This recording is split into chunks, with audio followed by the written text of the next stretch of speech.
The morning sun painted the wheat fields of New Haven Colony in golden light. 8-year-old Katie Morrison ran between the tall stalks, her laughter echoing across the peaceful farmland. She chased butterflies with wings that shimmered like tiny rainbows, creatures that existed nowhere else in the galaxy except on this quiet human world. Her father, Jack Morrison, watched from the porch of their simple wooden house. He smiled as his daughter played, her red hair catching the sunlight. Life on New Haven was good. The colony had been peaceful for 20 years, growing crops that fed dozens of worlds across human space. They traded with alien species, welcomed visitors, and minded their own business. Jack's wife Mary called from inside the house. "Breakfast is ready. Tell Katie to come in." "Katie, come eat," Jack shouted. His daughter waved and started running toward the house, her small feet kicking up dust from the dirt path, but something was wrong. The sky above them began to darken, not with clouds but with shadows. Huge shapes blocked out the sun. Jack looked up and felt his heart stop. Warships hung in the air above New Haven, their hulls black as midnight and covered with weapon ports. "Mary, get Katie inside," Jack said quietly.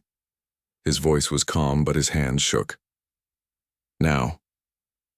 The ships were Zephyrian, Jack realized. He had seen pictures of their vessels in the colony's database. The Zephyrians were a warrior race from the far side of the galaxy. Their empire had been growing for decades, taking over world after world. But they had never come to human space before. One of the ships landed in the center of New Haven's main settlement.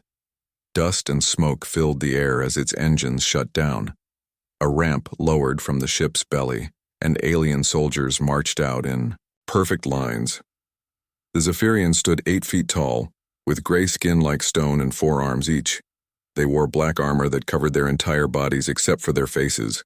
Their eyes glowed red in the shadow of their helmets. Each soldier carried a plasma rifle that could burn through steel. Behind the soldiers walked their commander. Admiral Vex Corian was larger than the others, with scars covering his face and silver metal plates grafted into his skull. He had led the conquest of 12 worlds in the past 5 years. His reputation for cruelty was known across the galaxy. The colony's emergency sirens began to wail. People ran from their homes and shops, gathering in the town square as the aliens had ordered, through their ship's speakers. Families held each other close, children cried. No one understood what was happening. Jack arrived at the square with Mary and Katie. The little girl stayed close to her mother, frightened by the tall alien soldiers. Jack pushed through the crowd until he reached the front. As the colony's administrator, he had to speak for his people. Admiral Corian stepped forward. When he spoke, his voice was like grinding metal. "Humans of New Haven, your world now belongs to the Zephyrian Empire.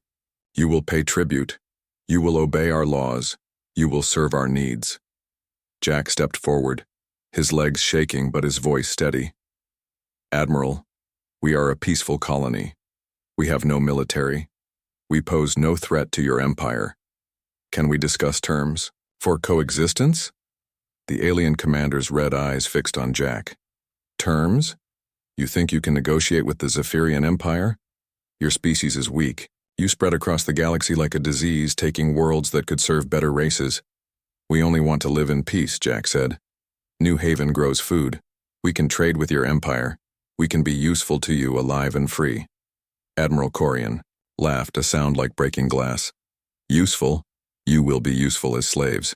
Your children will serve Zephyrian masters. Your world will feed Zephyrian colonies." The crowd behind Jack began to murmur. Fear turned to anger in some faces. These people had come to New Haven to escape the violence of the inner worlds. They had built something good here, something pure. Now aliens were threatening to take it all away.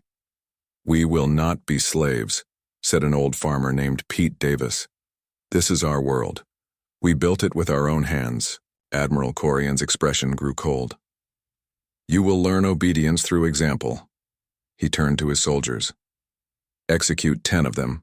Choose randomly." The Zephyrian soldiers raised their weapons. People screamed and tried to run, but more aliens blocked the exits from the square. Jack threw himself in front of the crowd. "Wait, please, if you must kill someone, kill me." I am their leader. My death will teach them to obey. Your death will mean nothing, Admiral Corian said, but the death of innocents will break their spirits. The first soldier fired his plasma rifle. The beam of superheated energy struck Mrs. Chen, the colony's teacher. She fell without a sound. Her body turned to ash in seconds. The second shot killed Tom Bradley, a young man who had just married last month. Katie Morrison broke free from her mother's arms. She ran toward her father, crying his name. Jack reached for her, but she was too far away, too small, too scared to think clearly. Admiral Corian saw the child running. He drew his own weapon, a pistol with a curved barrel. Even the young must learn their place, he said. No, Jack screamed. He lunged forward, but Zephyrian soldiers grabbed his arms and held him back. The Admiral fired. The plasma bolt struck Katie in the chest. The 8-year-old girl stopped running. She looked down, at the smoking hole in her shirt, confused. Then she fell to the ground and did not move. Mary Morrison's scream echoed across the square. Jack fought against the soldiers holding him, but their 4 arms were too strong. He could only watch as his daughter's body grew still. The colony's emergency broadcast system activated automatically, sending the scene across human space. On dozens of worlds, people watched in horror as a child was murdered by alien invaders. The signal reached Earth in less than an hour. Deep beneath the Rocky Mountains, in a facility that few humans knew existed, an alert began to sound. Doctor. Elena Rodriguez ran to her control station and watched the broadcast from New Haven. She saw Katie Morrison fall. She saw the Zephyrian soldiers standing over the body. She saw Admiral Corian holster his weapon without emotion. Dr. Rodriguez had been waiting 50 years for this moment. She had hoped it would never come. But humanity's enemies had finally gone too far. She placed her hand on a scanner beside her chair. Authorization Rodriguez 77 Alpha. Activate Protocol 7. Begin Genesis Awakening Sequence. In the deepest levels of the mountain facility, machines that had been silent for decades began to hum with power. Ice formed on metal surfaces as cryogenic systems activated. Warning lights flashed in empty corridors. The super soldiers were waking up, and they would want answers. Captain Ryan Blake felt cold. Not the cold of winter or space, but the deep cold that reaches into bones and stays there. His eyes opened slowly, seeing nothing but darkness at first. Then lights began to flicker on around him, casting blue shadows on metal walls. He was in a pod. A cryopod in memory came back piece by piece like puzzle parts falling into place. The Genesis Project, the enhancement surgeries, the final mission briefing before they put him to sleep. That was 50 years ago. Blake's enhanced muscles responded, faster than normal human tissue. He pushed against the pod's lid and it opened with a hiss of escaping gas. Warm air rushed across his face as he sat up. His body felt strong, stronger than it had been before the sleep.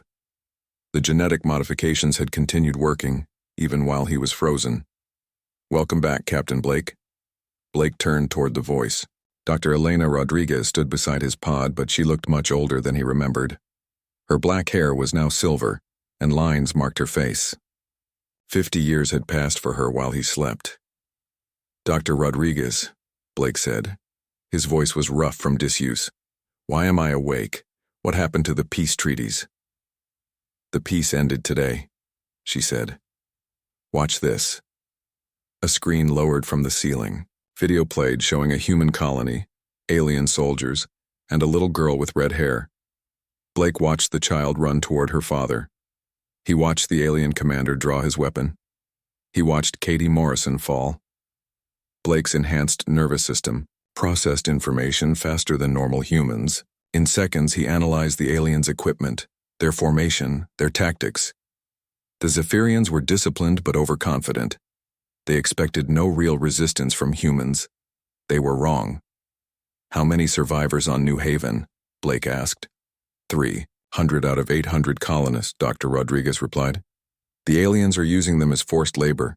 They want to strip mine the planet for rare metals. Blake swung his legs out of the pod and stood. His body was 6.5 feet tall, built like a professional athlete but denser. cybernetic implants along his spine connected to his enhanced nervous system. Microscopic machines in his blood would heal wounds in minutes instead of weeks. "Wake the others," he said. Dr. Rodriguez pressed buttons on her control panel. Around the chamber, 5 more pods began their revival cycles. Blake walked to each one, checking the life signs on their displays. His team was alive and healthy. The first to wake was Sam Parker, the demolitions expert. Sam had been a Navy engineer before the Genesis project. The enhancements had made his hands steadier and his mind sharper. He could build a bomb from kitchen supplies or disarm one while under enemy fire. "Captain," Sam said as his pod opened, "please tell me we're not doing another training drill." "Not training, Sam. The real thing." Lisa Grant woke next. She had been an Army sniper, the best shot in her unit before the enhancements improved her. Vision and reflexes. Now she could hit targets from distances that seemed impossible. Her modified eyes could see heat signatures and track movement in complete darkness. Alex Chen opened his eyes and immediately reached for the nearest computer terminal. As the team's tech specialist, his brain had been modified to interface directly with electronic systems. He could hack alien computers by touching them, turning their own technology against them. Danny Torres stretched as he climbed out of his pod. The team medic had enhanced healing abilities that let him treat wounds with his bare hands. His modified body could also survive injuries that would kill normal humans, making him nearly indestructible in combat. Jake Sullivan was the largest of the group, standing 7 feet tall with arms like tree trunks. The heavy weapons specialist could carry equipment that would normally require a small vehicle. His bones had been reinforced with metal alloys, and his muscles could generate tremendous force. "Briefing room. 5 minutes," Blake told his team. "We have a job to do." The Genesis soldiers dressed in their combat suits, black uniforms that looked simple but contained advanced technology. The fabric could stop bullets and regulate body temperature. Built-in computers monitored their health and provided tactical information. In the briefing room, Dr. Rodriguez showed them more footage from New Haven. The Zephyrian forces had established a base in the colony's center. They forced human prisoners to work in mines, digging for rare earth elements that powered their technology. "Intel reports suggest Admiral Corian has 200 soldiers on the ground," Dr. Rodriguez said. 3 ships in orbit, with another 50 crew members each. Standard Zephyrian equipment includes plasma rifles, energy shields, and powered armor. Alex Chen studied the technical data on his tablet. "Their computer systems use quantum encryption, but it's an older model. I can crack it." "Their armor has weak points at the joints," Lisa said, examining photos of Zephyrian soldiers. "Neck, elbows, knees. 1 shot in the right place will drop them." Sam looked at the layout of the colony buildings. "Those supply depots are positioned poorly. A few charges in the right spots will cut off their ammunition and food." Jake cracked his knuckles. "What about the ships in orbit? We going to let them sit up there and watch?" "One problem at a time," Blake said. "First we secure the colonists. Then we deal with the fleet." Dr. Rodriguez activated another screen showing a sleek black spacecraft in the facility's hangar. "The Nightfall is fueled and ready. Commander Nicole Wright will pilot you to New Haven. She's been briefed on your capabilities." Blake had worked with Wright before the cryosleep. She was one of the few military officers who knew about Genesis Project. Her job was to get them close to the target without being detected. "How long to reach New Haven?" Blake asked. 18 hours at maximum stealth speed, Dr. Rodriguez replied. "The Zephyrians won't see you coming." Blake looked at his team. Sam was checking his equipment list on a tablet. Lisa was cleaning her rifle with practiced movements. Alex was already hacking into the facility's computers to download intelligence files. Danny was reviewing medical supplies. Jake was doing push-ups in the corner. They had trained together for 3 years before the cryosleep. Each man and woman was a specialist, but they all shared the same enhancement. They were faster, stronger, and smarter than normal humans. More importantly, they were loyal to each other and to the innocent people they protected. "Questions?" Blake asked. "Just one," Sam said. "Are we bringing any of them back alive?"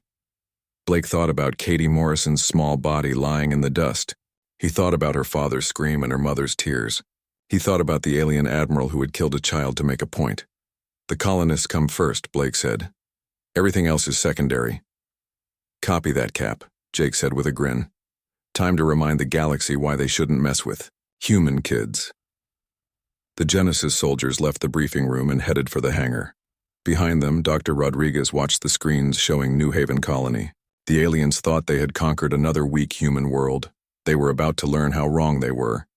Commander Wright waited by the nightfall, her ship's engines already warming up. She had served in 3 wars before joining the Genesis support team. She had never seen the super soldiers in action, but she had read their files. The galaxy was about to witness something new, something terrifying, something that would change the balance of power forever. Captain Ryan Blake stood in the captured Zephyrian command center, studying star charts on the main display. The alien computers contained detailed maps of their empire, showing trade routes, military bases, and the location of their homeworld. Alex Chen had cracked their entire database in minutes. 3 ships incoming from the Zephyrian home system, Commander Wright reported from orbit. They'll arrive in 2 hours. Blake made a decision that would change galactic history. We don't wait for them to come to us. Alex, download everything from their computers. We're taking this war to their front door. His team gathered around the holographic display showing the Zephyrian Empire. Dozens of conquered worlds marked in red, with slave populations providing resources for the alien military machine. At the center of it all sat Zephyr Prime, the heavily defended homeworld where the Empire's rulers lived in luxury.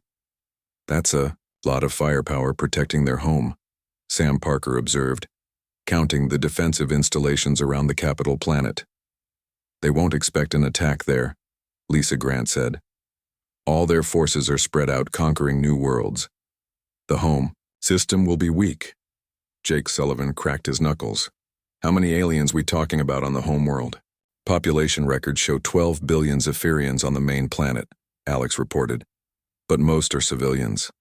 Military forces are deployed across the Empire. Blake studied the tactical situation. A direct assault on Zephyr Prime would be suicide for any normal military force. But the Genesis soldiers were not normal. They were humanity's hidden weapon, designed to win impossible battles. We take one of their ships, Blake decided. Use it to get close to their home world. Then we cut the head off the snake. Danny Torres finished treating the last wounded colonist and joined the group. What about the people here? The Zephyrians. Might send more forces to retake New Haven. The colony is evacuated, Blake said. Wright's ship can carry the survivors to safety. But this ends now. No more human children die because we were too afraid to act. The captured Zephyrian warship, Heart of Conquest, sat in New Haven's orbit, its crew dead or captured. Alex had taken control of the ship's systems, allowing the Genesis team to operate the massive vessel with just 6 people. The ship's artificial intelligence thought they were Zephyrian officers returning home. Blake's team transferred to the alien ship while Wright evacuated the colonists to safety. Jack Morrison was the last to leave, carrying a small stone from his daughter's grave. He looked back at the world where Katie had died, then forward to the stars where her killers came from. Make them pay, he whispered to Blake before boarding the evacuation ship. The Heart of Conquest jumped to hyperspace, carrying 5 human super soldiers toward the heart of an alien empire. The ship's identity codes granted them safe passage through Zephyrian checkpoints. No one suspected that their own vessel had been captured and turned against them. 3 days later, they arrived at Zephyr Prime. The planet was beautiful from space, with silver cities covering continents and massive orbital stations surrounding it like metal moons. This world had never known war or invasion. Its people lived without fear, protected by fleets that conquered other species. Orbital Control is requesting our cargo manifest, Alex reported from the ship's bridge. Tell them we're carrying prisoners from the New Haven operation, Blake ordered. Request immediate docking at the government district. The lie worked perfectly. Zephyr Prime's traffic control guided them to a landing platform near the Imperial Palace, the massive structure where the Empire's high command made decisions about war and conquest. Within walking distance sat the Council of Admirals, the Senate of War, and the Emperor's throne room. Blake's team suited up in captured Zephyrian armor, their human features hidden behind alien helmets. They marched off the ship carrying energy cages that appeared to hold human prisoners. The holographic projections looked real enough to fool casual observers. Imperial guards waved them through security checkpoints without close inspection. No one suspected that humans could penetrate this far into Zephyrian space. The Empire's arrogance had become its weakness. They reached the Imperial Palace as the Council of Admirals was meeting to discuss the situation at New Haven. Through Alex's electronic surveillance, Blake listened to alien leaders planning new attacks on human colonies. They spoke of Katie Morrison's death as a successful psychological operation. The human spirit breaks easily, Admiral Vex Torin said to his colleagues. Kill their young, and they surrender without fighting. Blake's jaw tightened behind his stolen helmet. These aliens saw human children as targets, not innocents to be protected. They would learn the price of that mistake. The Genesis soldiers split up inside the palace. Sam placed explosives throughout the building's support structure. Lisa found a sniper position overlooking the main council chamber. Alex hacked into the planetary defense network. Danny positioned himself to protect civilian evacuation routes. Jake prepared to storm the throne room. At Blake's signal, they struck simultaneously. Sam's charges brought down entire sections of the palace.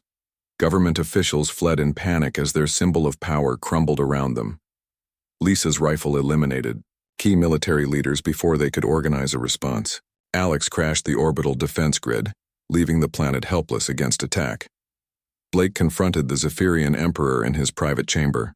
The ancient alien ruler was 9 feet tall, covered in ceremonial armor that had never seen combat. He had ruled for 2 centuries, sending fleets to conquer dozens of worlds while never leaving his palace. Impossible, the Emperor gasped. Humans cannot reach this world. Our defenses are perfect. Your defenses were designed to stop normal humans, Blake replied, removing his helmet to reveal his face. We are not normal. The Emperor drew an ornate sword, its blade crackling with energy. I will not fall to an inferior species. Blake moved with enhanced speed, dodging the alien's wild swings.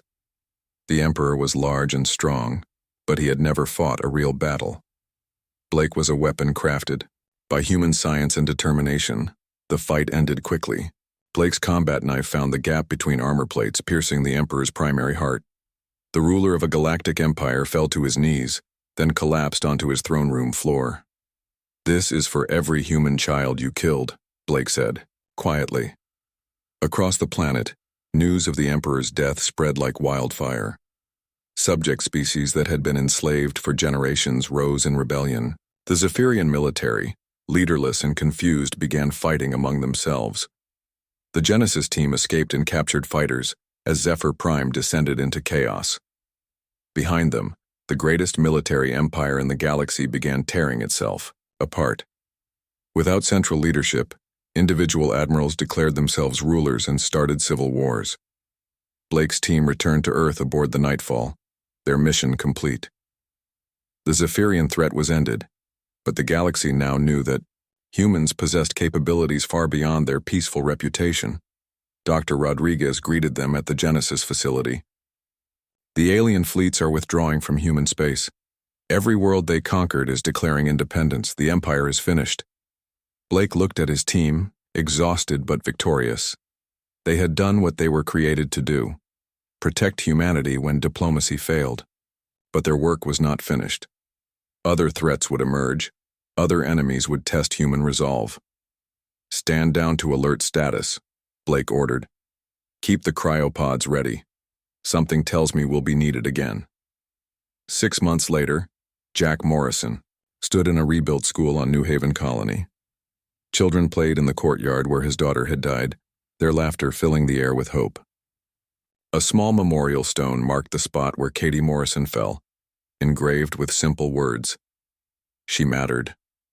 Jack never learned the names of the soldiers who avenged his daughter, but across the galaxy, alien species whispered stories of human warriors who appeared from nowhere to punish those who harmed the innocent. They called them the Ghosts of Terra, guardians who slept until human children were threatened. The message was clear to every species in the galaxy. Humans were peaceful traders and explorers. They preferred words to weapons, diplomacy to war. But touch their children, and they would unleash forces that could topple empires. Katie Morrison's death had not been in vain. Her memory would protect human children for generations to come. Captain Ryan Blake stepped into the light of the Zephyrian floodlights. His black combat suit made him look like death itself walking through the alien base. The enhanced soldier moved with perfect balance, his rifle ready but not yet raised. Zephyrian guards spotted him first. The 8-foot-tall alien raised his plasma rifle, but Blake was already moving. Enhanced reflexes let him dodge the energy beam by inches. His return shot took the alien in the chest, punching through armor that should have stopped human weapons. "Contact front," Blake said calmly into his comm. "Phase 2 is active." The battle for New Haven began. Sam Parker's explosives detonated around the alien barracks in perfect sequence. Buildings collapsed as sleeping Zephyrian soldiers were buried under tons of rubble. Those who escaped the destruction ran into the night wearing only their underwear, their weapons and armor trapped beneath the wreckage. Lisa Grant opened fire from her hilltop position. Her enhanced vision let her pick targets in the chaos below. Each shot from her rifle killed a different alien, the bullets finding gaps in their armor with impossible accuracy. The Zephyrians tried to locate her muzzle flash, but Lisa changed positions after every shot. 12 down, she reported. "They still don't know where I am." Alex Chen sat behind a portable computer terminal, his fingers flying over the controls. Every electronic system in the alien base responded to his commands. He turned their own security cameras against them, blinding their surveillance network. Then he accessed their weapon systems and began overloading power cells throughout the compound. Plasma rifles exploded in Zephyrian hands as their energy cores overheated. Vehicle engines died as their computer systems crashed. Even the lights went out as Alex systematically destroyed their electrical grid. "Base systems offline," Alex announced. "They're fighting blind now." Jake Sullivan walked through the main gate like he owned the place. The 7-foot-tall soldier carried a heavy plasma cannon that normally required a vehicle mount. His enhanced muscles made the massive weapon feel light as a pistol. The first alien patrol that challenged him made a fatal mistake. Jake's cannon fired continuously, each shot vaporizing targets at ranges that should have been impossible for handheld weapons. When a Zephyrian armored vehicle rounded the corner, Jake put 3 shots through its front armor and watched it explode. "Heavy. Resistance neutralized," Jake reported cheerfully. "Anyone else want to play?" Danny Torres moved through the prisoner compounds like a guardian angel. His enhanced healing abilities let him treat wounded colonists with a touch, closing cuts and mending broken bones in seconds. When Zephyrian guards tried to execute prisoners, Danny was there to stop them. The enhanced medic moved faster than normal humans could see. He disarmed alien soldiers barehanded, his modified strength letting him crush their weapons like toys. Then he used their own plasma rifles against them, protecting the innocents they had tried to murder. "Prisoners secure," Danny called out. Medical aid being provided. Admiral Corian watched the destruction from his command center window. In less than 10 minutes, his disciplined invasion force had been reduced to scattered groups of terrified soldiers. These were not normal human resistance fighters. These were something else entirely. "How many attackers?" he demanded. "Unknown, sir," his lieutenant replied. "We count at least 50 humans with advanced weapons." Corian studied the tactical display. His scanners showed only 5 heat signatures, moving through the base, but that was impossible. 5 humans could not cause this much damage no matter how well armed they were. "Sir, we're receiving a transmission from the human ship in orbit," the communications officer reported. "What ship?" "There are no human vessels in this system." The main screen flickered to life, showing Commander Nicole Wright on the bridge of the Nightfall. The stealth ship had decloaked directly above the planet, its weapons trained on the Zephyrian fleet. "Admiral Corian," Wright said coldly. "You killed a human child. Now you pay the price." 1 ship against 3. Corian laughed. Your vessel will be destroyed in minutes. Will it? Wright smiled. Alex, show him what you've done to his fleet. On the alien command screens, status reports from the 3 Zephyrian warships began scrolling past. Engine failures, weapon malfunctions, life support problems. Alex Chen had been busy during the ground assault hacking into every ship system he could reach. Impossible, Corian whispered. Our ships use quantum encryption. Your encryption is 50 years old. Alex's voice came through the speakers. I cracked it before we landed. Your fleet is dead in space, Admiral. Engines offline, weapons down. Your crews are trapped in their own ships. Blake's voice joined the transmission. It's over, Corian. Surrender now and your soldiers live. Keep fighting and they all die. Admiral Corian drew his sidearm, the same weapon he had used to kill Katie Morrison. Zephyrians do not surrender to inferior species. If I cannot have this world, no one can. He turned to his weapons officer. Prepare orbital bombardment. Destroy the entire colony. Sir, our ships are not responding to commands. Then we use the base cannons. Fire everything at the settlement. Kill the humans and my own soldiers if necessary. Blake had expected this reaction.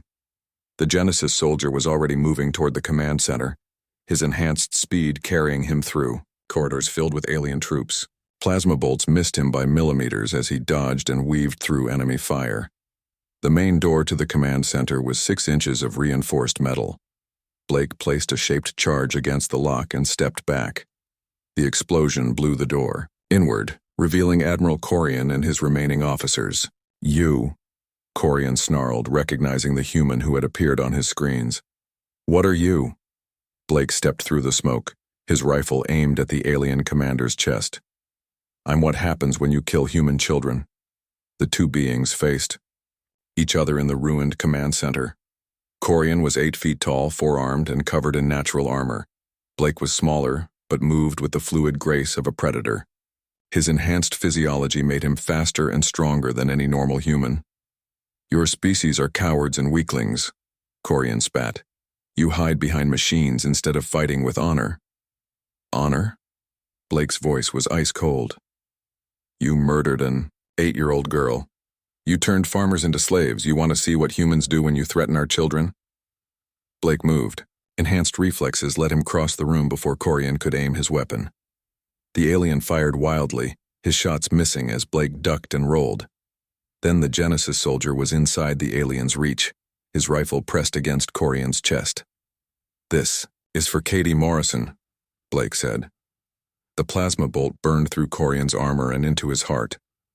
The mighty admiral of the Zephyrian Empire fell to his knees, then toppled forward onto his face. His red eyes dimmed and went dark. Blake spoke into his comm. Command center secured. Admiral down. Base is ours. Outside, the remaining Zephyrian soldiers began surrendering. Without their leader and cut off from their ships, they had no reason to keep fighting. The Genesis team had defeated a force 30 times their size in less than an hour. Jack Morrison found Blake in the command center, standing over Corian's body. The colonist looked at the dead alien, then at the soldier who had avenged his daughter. Who are you people? Jack asked. Blake looked at the man who had lost everything, then gained it back through the sacrifice of others. We're the ones who make sure this never happens again. Commander Wright's voice came through the base speakers. Blake, we have incoming ships. Zephyrian reinforcements. 3 hours out. Blake looked at his team, scattered throughout the captured base. They had won this battle, but the war was just beginning. Copy that, Commander. It's time to take this fight to their home. The Nightfall dropped out of hyperspace at the edge of the New Haven system. Commander Nicole Wright kept the ship's engines at minimum power, using only the momentum from their jump to drift toward the planet.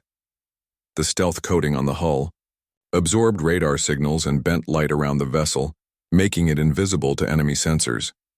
Captain Ryan Blake stood behind Wright's pilot seat, watching the tactical display. 3 Zephyrian warships hung in orbit around New Haven like predators circling wounded prey. Each ship was twice the size of human destroyers, bristling with weapon ports and fighter bays. Picking up communications from the surface, Alex Chen said from his station. The aliens are using the colonists as slave labor in the mines. Work crews of 20 humans with 4 alien guards each. Blake studied the planet's surface through the ship's cameras. New Haven looked different from space. The green farmlands were now brown with dust kicked up by heavy mining equipment. The peaceful colony had been turned into an industrial site in just 3 days. Drop us at coordinates 77 Alpha, Blake told Wright. 2 kilometers from the main settlement, we go in quiet. The nightfall descended through New Haven's atmosphere like a shadow. Wright landed the ship in a valley hidden from Zephyrian sensors by rocky hills. The cargo bay opened and Blake's team stepped onto alien soil. The air smelled wrong. Instead of the clean scent of growing wheat, New Haven now reeked of burning metal and chemical fumes. The aliens had poisoned this world in less than a week. Comms, check, Blake whispered into his throat mic. Sam here, explosives ready. Lisa in position, I have eyes on the settlement. Alex connected. I'm scanning their networks now. Danny standing by. Medical kit loaded. Jake ready to party. Heavy weapons armed. Blake smiled grimly. His team was spread across the hills around New Haven's main settlement, invisible in the darkness. The Zephyrians had posted sentries, but they were watching for human resistance fighters with normal weapons. They were not prepared for Genesis soldiers. Through his enhanced vision, Blake could see the alien base clearly. Admiral Corian had turned the colony's community center into his command post, the same building where Katie Morrison had attended. School now housed the computers that controlled the mining operation. Zephyrian soldiers patrolled the streets in pairs, their plasma rifles glowing softly in the night.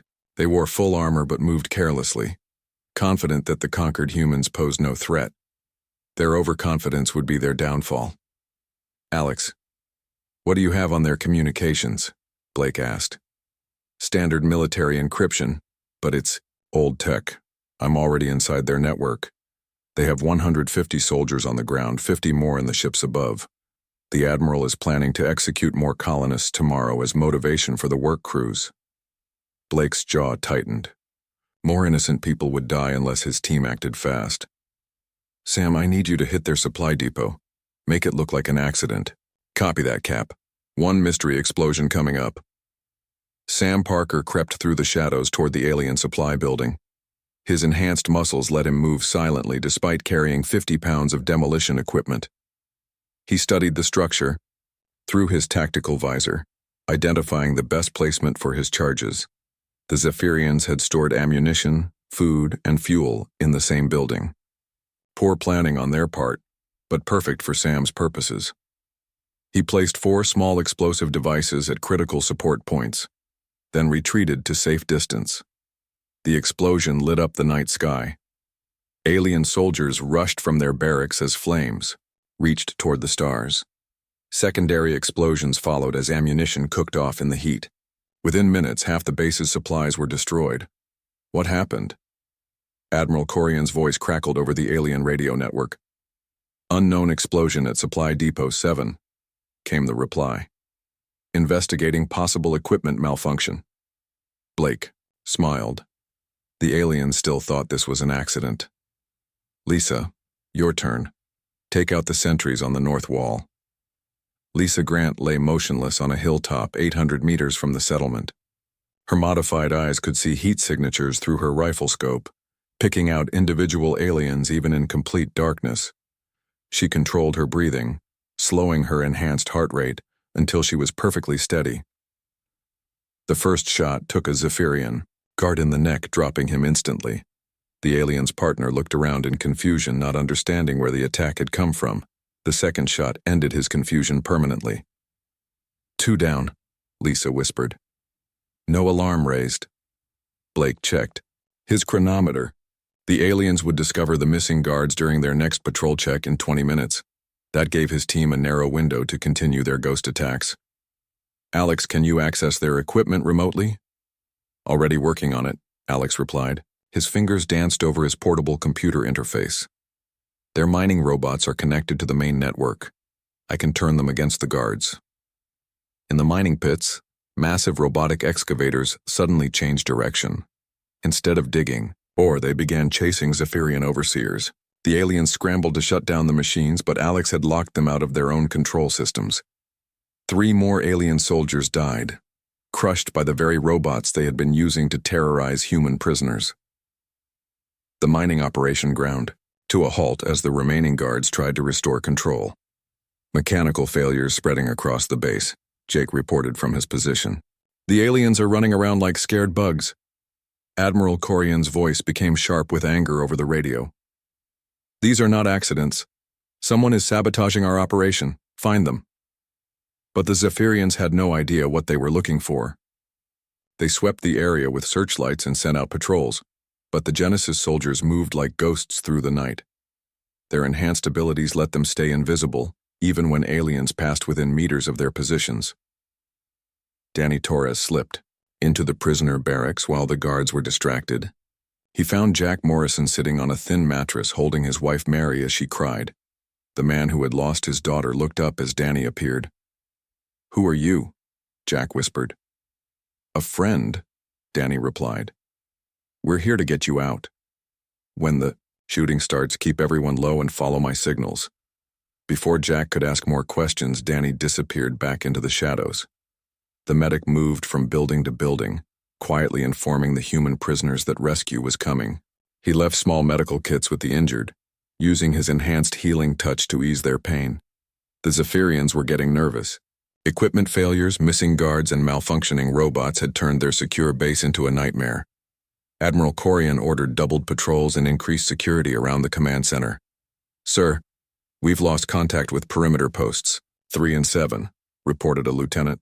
"Send reinforcements," Corian commanded, "and execute 10 more prisoners. Fear will make the humans tell us if they're hiding saboteurs." Blake heard the order through Alex's connection to their communications. The aliens were going to kill more innocents rather than admit they were under attack by superior forces. "Change of plans," Blake announced to his team. "Phase 2 starts now. We go loud." Sam placed his remaining explosives around the alien barracks. Lisa repositioned to target the command center. Alex prepared to crash every computer system in the base. Danny moved closer to the prisoners to protect them during the coming battle. Jake hefted his heavy plasma cannon and grinned. The ghost attacks had been successful, but now it was time for the Genesis soldiers to reveal themselves. The Zephyrians wanted a war with humanity. They were about to get one. Blake checked his weapon and stepped out of the shadows. In a few minutes, Admiral Corian would learn why humans were the most dangerous predators in the galaxy, especially when someone hurt their children.